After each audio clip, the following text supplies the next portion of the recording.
Hello and welcome to the latest APAC Recap of the CAPP 24 Inaugural Conference.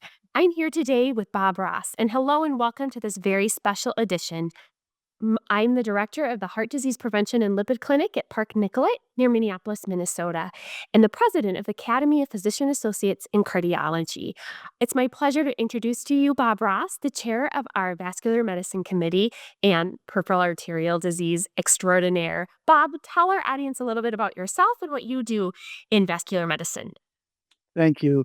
And our conference is one of the best conferences I think I've ever attended. And I've been doing this for 40 plus years. It had a variety of topics for everyone. My topic was, of course, peripheral artery disease and how to diagnose and treat it. I spent about 30 minutes explaining the latest guidelines that were published by the American College of Cardiology and American Heart Association last summer. Several guidelines that came out that were newer for the treatment. Mostly, I reviewed the symptoms and the risk factors for PAD. Basically, when anyone asks me, who should you test for PAD? All your diabetic patients and any patient over the age of 50 that is taking a cholesterol pill or has any other risk factors. And that's one way to really remember it. Great, Bob. I like that clinical pearl there. And so tell us a little bit about what PAs and nurse practitioners can start doing today. Is there anything else other than considering those ABIs in those patients? Absolutely. At the conference, I handed out a questionnaire that I've been using for over 25 years. And the questionnaire, I think we'll probably publish that on our website so everyone has access. There's 9 basic questionnaires that go through, are you diabetic? Are you taking blood pressure? Do you have any heart conditions? Have you had a stroke? And all the risk factors that go along with patients with PAD. And then it includes, are you symptomatic? Most people, I've learned over the years, wait for thinking about PAD until the patient comes in and says, hey, my legs hurt. Well, if you have a patient that says is their legs hurt, you've missed 10 years of good practice of trying to decrease that chance of that patient getting claudication. And by doing an ABI early, gives you an early access to their vascular status.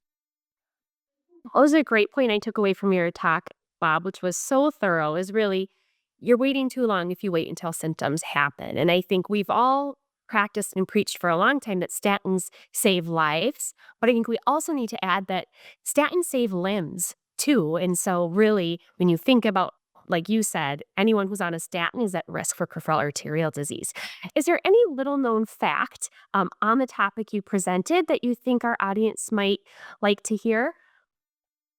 I think the most important thing is if you haven't been able to learn how to do an ankle-brachial index, that's taking a blood pressure in the arm, dividing that blood pressure into the blood pressure of the foot, then try it.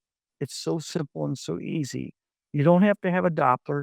If you use just your 2 fingers and palpate a pressure, you can get a blood pressure that way. Take a blood pressure in the arm like you normally would with a cuff and your stethoscope and then put the cuff on the ankle, palpate over the posterior tibial or dorsalis pedis. When you get the systolic pressure, that's your number to divide into. So it is very, very simple. There is a specific ICD-10 code or 10 codes for diagnosing that can be used with an ICD or CPT diagnostic code 93922. In Michigan, that reimburses about $89 for about a 10 to 15-minute test. Fantastic. That's a great tip. You mean there's tests that aren't so advanced and expensive out there that don't have dye that can tell you some really important information? So Fantastic. absolutely, and 100% non-invasive.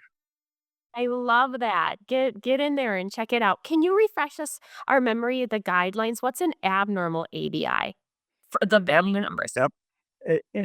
Let's go for normal first. Normal runs between 1.0 and 1.4. So, for example, if I take a blood pressure in the arm, it's 100, and I take a blood pressure in the foot, that's 100. I divide those and you get a 1, that's normal. But if you have a 90 millimeters of mercury in the foot and 100 millimeters in the arm, that is point 0.9. Point 0.9 equates to a 50% blockage somewhere between the inner thigh and the foot of an artery. What would you do if you knew that a patient had a 50% blockage in their heart? You'd go crazy. And I hope that most people will understand that's how easy it is to diagnose peripheral artery disease. If you have a blood pressure that goes over 140 at the top and your ratio is 1.4, that's, that's categorized as a calcified artery or too stiff to get a blood pressure. And that is also a diagnostic indication that patients have peripheral artery disease. Great reminder. Well, and I think we are just learning more too about social determinants of health seem to hit our patients with peripheral arterial disease even more. We're not meeting the guidelines for statin treatment, for aspirin, for evaluating for peripheral arterial disease. So these are really important points. Well taken, Bob. Now, tell APPs, what is this course coming up with Society of Vascular Medicine where they can learn even more and dive deeper into how we can be advocates for our patients with peripheral arterial disease? Thank you for asking. I've been a member of the Society for Vascular Medicine for about 27 years. This is where I learned all my information about peripheral artery disease, actually turned me into a PAD expert. And they have a conference every year, usually in March, next March in 2025. It'll be in Atlanta. It's a 2-day conference. And there's no charge for the conference. Matter of fact, if you're an SVM member, and it's $125 to be a member, you get to go to the conference and they will reimburse you for your cost and expenses of travel. It goes through all major steps of both vascular or both arterial and venous arterial and venous disease.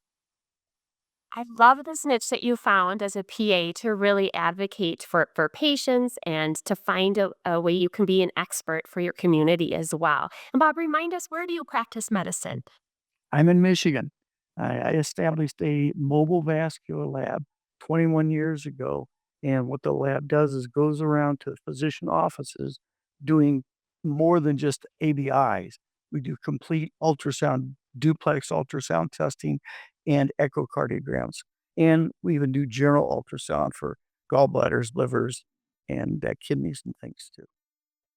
You're just another example of what PAs can do. It's been a pleasure to interview today. We love having you on the APAC board. And stay tuned for more APAC recaps of CAPP 24.